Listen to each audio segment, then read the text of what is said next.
Personally, though, I feel like, again, it comes back to the community. I think you can be on any platform, and if you are engaged in the right way, it's not going to make a huge amount of difference.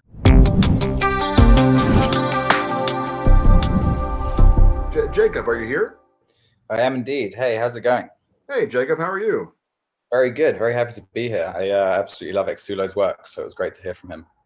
I love your work too. Now, you're a hair model, is that correct? Is that what, sorry, you just have fantastic hair. I just had to point it out.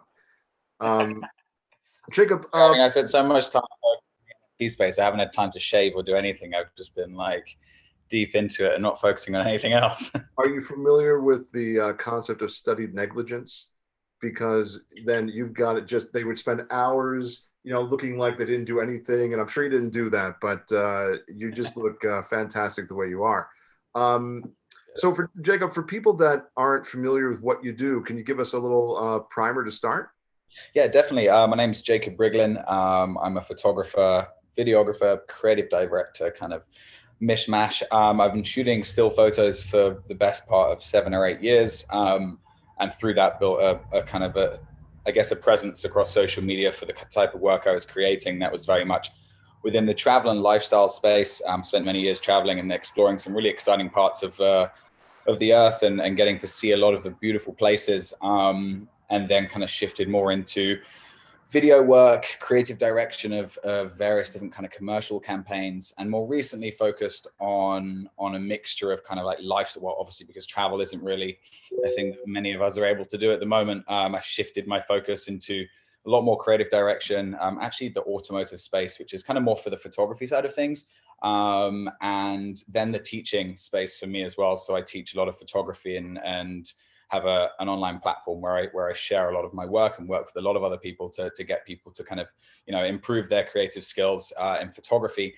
And as of the last few months, just been diving deep into the NFT space as someone who is like learning more than I've learned about a creative subject in a long time. I feel like I've been fortunate to be someone that's sharing a lot of knowledge for many years, and teaching people how to shoot better photos and improve on certain creative skills, but to suddenly have my learning cap on and be listening and learning and taking in so much information and connecting with a community that I've felt has kind of definitely faded for artists in the last few years, especially on like Instagram and other social medias, where it was very strong at the start and then just dissipated very quickly.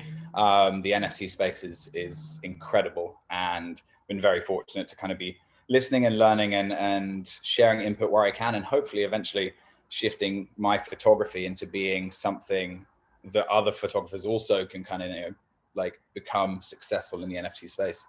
Yeah, it's amazing. And your stuff is great. Also, I want to say, just not for nothing, like, did you join Instagram on day one? Your Instagram.com/Jacob. I was like, Yeah, is that I've been right? around for a while on Instagram. It's been a fantastic journey. I actually, all truths be told, got that for $50 from a 17-year-old about 7 years ago, which That's is the great. best deal Nice I ever deal, did in my man. life. The best, hands down, the best deal. But it's definitely helped the brand. It's been it's a great platform, and I think something I've noticed off the back of that, though, and I think this is really interesting for a lot of people. I think, like I mentioned before, like going back to being the one learning, I'm realizing that that following, although it has a lot of value for me in other parts of the work that I do, it really doesn't mean a huge amount within this space. And I think that's really kind of definitely pulls you back down to earth a little bit, which is really nice and grounds you, because I think that community element and connecting with people and learning and being visible and having a voice and kind of lifting other people up is so important, and realizing that it comes from that engagement within this community is going to be the biggest driving factor for kind of your success here, I guess. Yeah, I think you're very right. I'm a writer, but I come from a live streaming and comedy background, and trying to explain to my following that's not in the NFT space yet what NFTs are and how they could, purchase my work or other people's work. They're just like, nope, no, I don't, no, too much. No, thank you. And No. also, So, even the part of having to explain it to them is a realization that it's not the right people to be necessarily selling to. And I think yeah, that's something interesting. Like, you look at a lot of hugely well-known like celebrities, artists and stuff that are coming in, and obviously they have cult followings of people, and some of them have had huge success, but you can see others haven't. And I think it does come down to that time and effort put into actually curating a really engaging community, and feeling like you're not only obviously with the hope to of course earn money, but to build a successful community and also buy into other people's work. I've like started to build my own collection of work. I've always been fascinated with beautiful like 3D animated work, and obviously everything that Nick and Dave did was fantastic. I've known Dave for a few years, and seeing that and seeing how now photography can be kind of merged and integrated into these different kind of mediums is really exciting. It is, and I think you're so right about how all of us are coming into the space now. And if like, I know there have been some people in the crypto space or the NFT space, I should say, for a few years, but most of us, if you're an expert, it's like, oh, I've been here for 4 weeks now. Yeah. And so we're all starting to learn together, and it's a really exciting time. And when people say it's sort of like a digital renaissance, I really think it is for so many different reasons.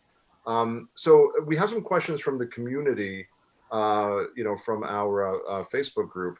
And so you said you've been really studying and learning. And what platform do you think is the best for beginners? I mean, there's Rarible, there's OpenSea, Foundation is not impossible to get into. What have you found? What's your opinion? Well, so I'm kind of in the process of setting up my kind of Genesis launch. It's a long and slow process, and obviously one of the biggest things I feel like it feels like finding the right platform to go from. And I think you look at like Nifty and Super Rare, very, very challenging to get onto, and I think the wait lists for those are up to 6 months now. But in terms of, Foundation is of course invite only, but it feels like they're getting a lot more relaxed with how many invites people are getting. And also a great one if you can get onto, because I think the kind of the UI and the entire design of it is fantastic. And I really like the way it's built and focused. If you're looking for just a simple way of getting on board, then I think OpenSea is a fantastic option to at least kind of get your foot in the water. I think personally, though, I feel like, again, it comes back to the community. I think you can be on any platform, and if you are engaged in the right way, it's not going to make a huge amount of difference. But if you are starting out, I would say, obviously, if you can get an invite for Foundation, that would be amazing. I think it's from like the user experience, it's great. And also, I guess you've got to think about the type of traffic that's going there without you talking about what you're doing as well. If you're getting a lot of people going to that platform and your work is on there, there's a chance that obviously people that don't follow you or don't know who you are might see that work and fall in love with it. So I think it's definitely open to personal preference for sure. And obviously it sounded like Nick had several different platforms that he was on, and is kind of like across a few different spaces. And I think it's always important to diversify, but while also keeping scarcity around what you're offering, to keep the value high as well. So it's a weird kind of balance, I think. But hopefully that's a good enough insight. It's a fantastic answer. I think I also think there's a sweet spot for newer artists in the space that are more, I'd say less well known, to say, well, it would be really prestigious to be on these platforms, but at the same time, it's kind of good to get your work out there too. Yeah. And I've seen people have success on every single platform. And I think you're right. It is a lot about building up the community and having people know who you are. And just every day we have more and more people. I mean, what percentage of the NFT community right now are just people who enjoy art as opposed to actually artists? It's very, very small. So as we keep on going forward, and as this kind of keeps, just growing, being established in this beginning space, even if you're not well known now, I think that eventually people are going to come in and be like, oh, look at the work you've put out in the beginning. Great. Yeah, I think there's definitely this like kind of anxiety for a lot of artists going, whoa, this is happening now. Like I have to be in it and doing it. I need to be massive, and people are making all of this crazy amounts of money and blah. But it's in my mind, and again, I'm still very new to this, but this is such early days for this technology and this opportunity and the way that we're looking at collectible art and digital art and the blockchain itself and how this is building. It's early, and the iterations of what this can be down the line are very, very interesting. But it doesn't take away from the fact most artists are going to bed at night going, oh, I should be up for a few more hours doing this or trying this or sending more tweets or listening to more Clubhouse talks, whatever it is. But I think that, this isn't going away anytime soon. And I think that was made clear by, you know, what happened with Christie's and Beeple and various other things like that, where you can see this is around to stay, and it's going to improve and strengthen and grow exponentially. Yeah, I started off with like, I have to get this thing up right now. And then as I kept learning and learning, I said, you know, I put it off maybe 2 times, not because I'm like afraid to put it out, but because I wanted to really expand what I was putting out and make it make more sense. Yeah. And even things like learning how to price things and how much to put up in the beginning of your collection, they're all things to consider. But I don't think there are any fatal mistakes. If you're kind of a genuine, nice person, I don't think there are any fatal mistakes with putting up a drop. You know, I know Genesis piece is important, but you know, you Yeah, can always put out more things. for sure. The second question we have from the community, and again, if you have any questions for Jacob or any of our guests, please put them in the comments. Our second community question is, where do you think the NFT space will be in 1 year? The question specifically was, what will happen with NFTs in 1 year? Interesting. I mean, I think, as I mentioned, I think this is very much only the start, and I think it's focusing on a particular niche of work now. It's very like the trend of kind of like futurism, metaverse, like kind of digital art is amazing. I absolutely love viewing it. I wished I'd got into it 5 years ago because I appreciate it so much and it's amazing. But I think something that I've had interesting conversations with people about, and maybe this is a little bit beyond a year, but is ways of creating NFTs out of experiences. I've heard talk about being able to, like, for example, like a VR experience of doing a certain thing or going to a certain place, being able to experience skydiving through VR as an experience that you have as an NFT and then sell it on and do stuff like that. So I think there's an interesting space to be had there and events and stuff. And I also just think the mediums that will kind of be somewhat more accepted in the NFT space will definitely grow. That's me as a photographer hoping that, you know, for years, like most of us artists, we've been giving away our work on Instagram or whatever it is every single day. And then, yeah, like Nick said so well, it's like you're like working with a client, but they're just trying to bring down the rate as far as it can go and get something for as cheap as possible. So I'm hoping that just this space allows for a wide range of different artists to, you know, start getting the recognition and the money that they deserve for the incredible art that they create, whether it's music, whether it's photography, videography, and beyond that to even, you know, paintings and stuff. And I think that's just where this will go. And the more people reinvest and the more artists, you know, kind of join this space, I think it will start to set a really nice path for people. And then, yeah, hopefully, I mean, it would be really interesting to see how the actual space looks at potentially experiences or other things like that that are very different to what's out there now. Well, I think it's going to be people like you and even people like me. I'm a writer, so talk about, you know, a niche in this space. Yeah. To kind of push it forward, you know, not in an aggressive way, but just say, hey, I'm here and this is what I'm doing. Because right now it is 99%, you know, fine artists, digital artists, you know, 3D animation, stuff like that. And that's all fantastic. But I don't think it means that other people like photographers or musicians or writers can't get into the space. I just think we need to introduce ourselves and show quality work and quality ideas and just sort of invent it as we go along.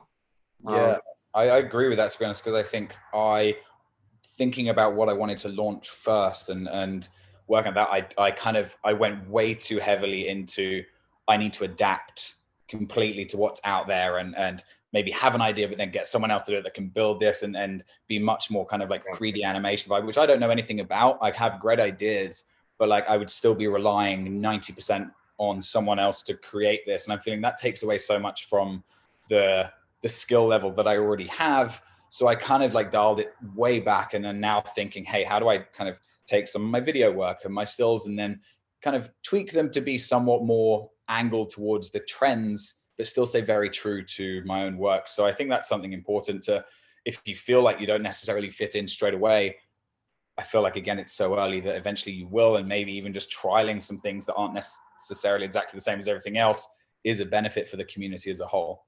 Yeah. And I mean, you know, what you're saying with experimenting with things is fantastic because as artists, we need to do that to keep growing. At the same time, you know, with photography or with writing, we don't need a million people to buy our work. We need maybe one person or a few people or a community of people that appreciate your photography or my writing or whatever it is. Yeah, I mean, it's all new and it's all really exciting. We've had some questions because we have time for one more question, I think. This has been great, so I hope you come back another time and talk again. For sure. But I think you answered it a little bit with how do you think photography fits in with all the animation and the NFT space? Yeah. I feel like you really spoke on that. Is Yeah. there anything else you want to say about it? Again, I think it's for me, like it's definitely bred like a new level of creativity for me.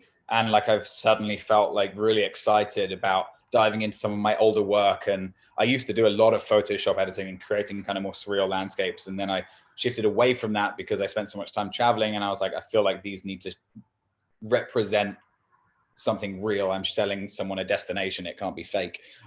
So I kind of went away from that, but now it's kind of just re-earthing a lot of these creative angles that I loved so much. So I think as photographers, keep grinding on everything you're doing. Like continue to create photos out of a passion to create photos, nurture your audience, nurture the community, and I think all of those combined as photographers, and whoever here is a photographer can, we can start to integrate that sort of work into the space without having to change what we're doing to fit something else. And I think that's just the exciting part of what NFTs can bring. That's fantastic. Instagram.com/Jacob. It's very easy to remember. So everybody go check out his stuff and connect with him. And Jacob, thank you so much. Really appreciate you being a guest on our first Zoom chat. Like I said, hopefully you'll come back again. So thank you very much. Super fun. Thank you for having me.